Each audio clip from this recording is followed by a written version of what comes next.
Hello mga Lodi Cakes! Isa ka rin ba sa nakatanggap ng offer ni Meta na pwede kang makapag-avail ng free trial para magkaroon ng blue badge or verified badge? Alam ko marami sa atin talaga na gustong magkaroon ng verified badge. Kaso nga lang, syempre may kamahalan at nakakapanghinayang gastusan. Pero ngayon, pwede mo nang maranasan na magkaroon ng verified badge na libre lang kung isa ka sa mapipili rin niya na mabigyan ng free trial na pwedeng tumagal ng 1 week, yung iba 2 weeks, yung iba naman 1 month, at yung iba tumatagal pa ng 3 months, yung free trial. Malalaman nyo naman yan na isa kayo sa napiling bigyan ng free trial kasi may lalabas na ganito sa Facebook nyo na nag-o-offer ng free trial. Pero kung sakaling wala kayong nakitang ganito na lumabas sa Facebook nyo, pumunta kayo sa Facebook profile nyo and then dito nyo i-check kung meron kang free trial. May 3 dots sa taas, pindutin mo lang and then may kita mo tong show your profile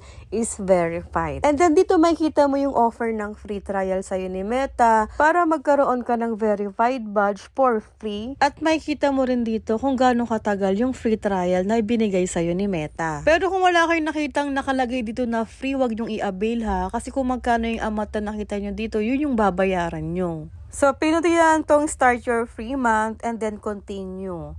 Tapos mga Lodi Cakes, dapat meron po kayong payment method sa App Store nyo or dun sa Play Store. Kasi kung wala, mag-a-add pa kayo ng payment method dito. So continue nyo lang kung wala pa kayong payment method. Pwede kayong makapag-add ng payment method. Pwede kayong gumamit ng credit card, debit card, GCash, Shopee Pay, or mobile phone. Pero huwag kayong mag-alala mga Lodi Cakes kasi free trial lang naman yung i-avail natin. So meaning, libre lang yon. Hindi makakaltasan kung ano man yung payment method na ilalagay nyo dito. At mamaya ituturo ko din kung paano mag-unsubscribe para totally wala tayong babayaran after ng free trial. So after nyo makapag-add ng payment method, mapipurchase na natin yung free trial. Pero hindi agad-agad magkaka-blue badge na ha. Kasi kailangan mo pang mag-send ng valid ID at mag-record ng selfie video para ma-confirm nila yung identity mo. Make sure lang yung i-upload yung valid ID ay clear yung photo mo and then yung information. At kung ano yung pangalan mo dito sa ID, ganun din yung pangalan mo sa Facebook mo para mabilis kang ma-approve. Pero if ever naman na ang pangalan mo sa Facebook ay hindi parehas dito sa valid ID mo, kasi nickname mo yung nakalagay sa Facebook mo kaya hindi parehas sa valid ID mo, ganito yung pwede mong gawin. Dito sa Facebook mo, kailangan mo mag-add ng other names. Pinutin mo tong profile picture mo, tapos makikita mo may lalabas ditong other name sa baba. Pindutin mo lang yan. Tapos dito sa type, pindutin mo tong arrow down. Piliin mo dito yung birth name. Tapos dito, ilagay mo na dito yung complete name kaparehas dun sa valid ID mo. Para pag ni-review nila yung Facebook mo, makikita sa other names yung complete name na parehas dun sa valid ID mo. And then mga Lodi Cakes, after mo makapag-send ng valid ID, meron din silang instruction na kailangan mo mag-take ng selfie video. Make sure lang na malinaw yung pag-take mo ng selfie video. Kitang-kita yung face mo at sundin mo na lang yung ibang instruction nila. And then after mo magawa yung mga yan, hintayin mo lang kasi under review pa yung account mo. At makaka-receive ka naman ng notifications once approved. Dito mababasa mo, nakalagay, we confirm your identity.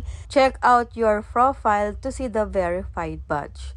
So, punta ka sa Facebook profile mo and then makikita mo may blue badge ka na or verified badge. Pero alam niyo ba mga Lodi Cakes kung bakit nagbigay si Meta ng pa-free trial sa verified badge? Layunin kasi ni Meta na makumpirma na totoong tao ang may-ari ng account. Lalo na sa panahon ngayon na mas dumarami ang mga AI-generated profiles at fake accounts. Kaya mga Lodi Cakes, once na mag-avail kayo ng blue badge, make sure lang yung profile picture nyo ay hindi AI-generated. Lalo na kung hindi nyo naman kamukhang-kamukha yung AI, makaka-apekto din yun sa pag-review ng account nyo. At bukod dyan mga Lodi Cakes, marami ring mga benefits kapag naka-blue badge tayo. Isa na dyan yung impersonation protection. So once na verified na yung profile mo or yung page mo, once na detect ni Meta na may nag-impersonate sa account mo or gumagaya, nagpe-pretend na ikaw yung account na yon, pwede niyang i-delete yung account na yon or i-disable. At isa pa sa benefits kapag nag-subscribe sa verified badge, pwede mong palitan yung app icon or yung logo ng Facebook at ng Messenger mo. So para palitan, dito sa Facebook may 3 lines. Tapos dito scroll down mo lang, makikita mo na yung app icon. And then dito, pwede ka nang mamili kung ano yung gusto mo ditong logo or app icon. Tapos, save mo na. And then, sa Messenger, pwede rin. Punta ka sa menu, and then settings. Tapos, dito sa settings, makikita mo na rin yung app icon. Pinutin mo to. Tapos, mamili ka na rin dito ng Messenger logo or icon na gusto mo. And then, okay lang. Tapos, yan, mapapalitan na yung Messenger and Facebook logo mo. O, diba ang ganda? Tapos, bukod dyan, sa stories mo or sa My Day, makikita na rin dito kung ilang beses inulit-ulit tignan or panoorin yung stories mo or yung My Day mo. Yun nga lang mga Lodi Cakes, hindi marireveal kung sino yung paulit-ulit tumingin sa stories mo. Pero wag mo nang alamin kasi alam mo sa sarili mo na ikaw lang din yung paulit-ulit tumitingin sa My Day mo. Charis. At isa rin to sa magandang benefits, magkakaroon ka ng priority support. Ibig sabihin, kapag nagkaroon kayo ng problema sa inyong mga account, pwede kayo makipag-chat sa Meta Support at mas mabilis ang response nila kumpara sa mga regular na users. At bukod dyan, may dagdag din itong protection para sa mga content creators. Kapag may nagre-upload ng content mo nang walang pahintulot, mas madali kang makakapag-report at humingi ng tulong kay Meta para mabigyan ng tamang recognition ang original mong content. So, kung magtatanong kayo kung paano niya mabibigyan ng recognition yung original content creator, ganito yung gagawin nila. So, for example, ito po yung video ko na in-upload, original content ko to. Tapos, may ibang creator na nagnakaw ng video mo, nire-upload nila without your consent. Yung nire-upload nilang video na galing sa'yo, malalaman ng viewers kung sino yung original content creator. Kasi may makikita ditong label, pangalan ng content creator, kung sino yung original owner ng video. At manonotify din kayo once na meron pong nagre-upload ng original content nyo. Isa rin yan sa magandang benefits kapag nakasubscribe ka sa Meta Verified. Next naman, isa rin to sa magandang benefits kapag nakasubscribe ka, itong optimize search. Ibig sabihin naman ito mga Lodi Cakes, may mas pagkakataon na lumabas ang profile mo or yung page mo sa mga search results kapag may naghahanap ng mga topic or content na konektado sa ginagawa mo. For example, ako mga Lodi Cakes, diba nag-tutorial ako, tapos may nag-search sa Facebook, gusto nila mawala yung ads na laging lumalabas sa cellphone nila, sinearch nila yun sa Facebook. So since na meron akong ganong content, may chance at malaki yung chance na pwede nilang unang makita yung video ko. Pero tandaan ha, hindi ibig sabihin nito na palagi kang nasa unang result ng search. Depende pa rin yan ha sa iba't ibang factors gaya ng relevance ng profile at content mo. Pati na rin sa search ng user. At ito, isa sa pinakamagandang benefit sa Meta Verified, itong featured in feed. Ayon kay Meta, mas may pagkakataon na maipakita ang content mo sa mas maraming tao. Kabilang na yung mga hindi mo pa followers. So, ibig sabihin, pwedeng ma-recommend ang post or reels mo sa mas maraming users. Kaya naman, mas marami ring may pagkakataong makakita ng content mo. Pero disclaimer lang din ha, hindi naman guaranteed na magiging viral agad-agad yung bawat post mo. Importante pa rin syempre yung paggawa ng original at engaging na content. Para mas malaki yung chance mo na maabot yung mas maraming audience or viewers. So, ayan yung mga ilan lang sa mga magagandang benefits kapag nag-subscribe kayo sa Meta Verified. At maganda naman talaga, di ba, yung mga benefits. Sino naman yung ayaw ng mga ganyang benefits? Kaso nga lang, pag walang budget, hanggang free trial lang talaga tayo niyan. Kasi ang mahal di ba? Hindi rin biro yung babayaran mo. Kaya ito, napakahalaga nito. Kapag nag-avail kayo ng free trial, i-cancel nyo agad yung subscription nyo. Para hindi makaltasan yung GCash nyo or kung ano man yung mga payment method nyo. Kung naka-iPhone kayo, pumunta kayo sa settings ng iPhone nyo.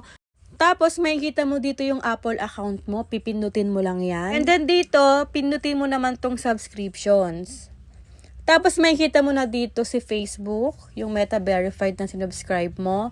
And then, mababasa mo dito yung cancel subscriptions. I-cancel subscription mo na. Huwag ka nang mag-antay pa ng kinabukasan. Basta kapag nag-avail kayo ng free trial, hintayin nyo muna ha na magkaroon na kayo ng blue badge or ng verified badge. Kapag meron na kayong verified badge, pwede nyo na i-cancel yung subscription nyo na yan.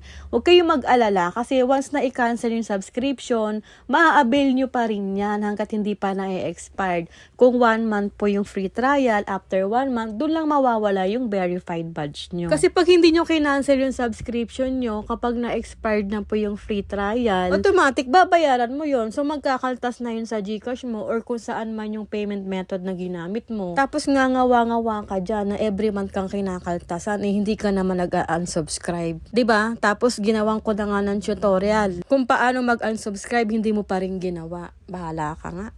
Tapos sa mga Android users, para i-unsubscribe, pumunta kayo sa Play Store nyo. Tapos dito sa Play Store nyo mga Lodi Cakes, may kita nyo dito yung profile account nyo, pipindutin nyo yan.